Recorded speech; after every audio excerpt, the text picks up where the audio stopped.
क्रांती news, आवाज सर्वसामान्यांचा। जिल्हा परिषद शाळा दहेगाव येथे आषाढी एकादशी सोहळा भक्तिभावात संपन्न। जिल्हा परिषद शाळा दहेगाव येथे आषाढी एकादशी निमित्त विविध धार्मिक व सांस्कृतिक कार्यक्रमांचे आयोजन करण्यात आले। विद्यार्थ्यांनी उत्साहात दिंडी काढत परिसरात भक्तिमय वातावरण निर्माण केले। विद्यार्थ्यांनी पारंपरिक वेशभूषेत सहभागी होत हातात टाळ, मृदुंग, वीणा, भगवे झेंडे तसेच डोक्यावर तुळशी व घागर घेऊन जय जय राम कृष्ण हरी आणि विठ्ठल विठ्ठलच्या गजरात दिंडी काढली।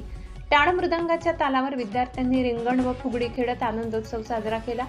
गावातून काढण्यात आलेल्या प्रभात फेरी दरम्यान दहेगाव परिसरात भक्तिमय वातावरण निर्माण झाले। त्यानंतर विठ्ठल रुक्मिणी मंदिराच्या सभा मंडपात भजनाचे आयोजन करण्यात आले। रिमझिम पावसातही विद्यार्थ्यांचा उत्साह कायम होता।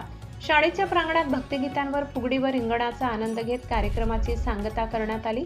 हा सोहळा यशस्वी करण्यासाठी शालेय व्यवस्थापन समितीचे अध्यक्ष नानासाहेब बिन्नर, पोलीस पाटील ज्ञानेश्वर रहाडे, सरपंच, उपसरपंच, ग्रामपंचायत सदस्य, ग्रामस्थ, पालक यांचे सहकार्य लाभले।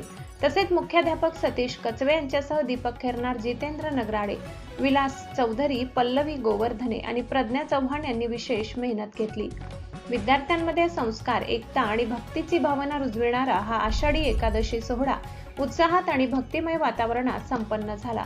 महाराष्ट्र क्रांती न्यूज साठी वृत्त संकलन विभाग। अशाच नवनवीन बातम्या पाहण्यासाठी आमच्या महाराष्ट्र क्रांती न्यूज या YouTube चॅनलला लाईक करा, सबस्क्राईब करा आणि बेल आयकॉनला प्रेस करा।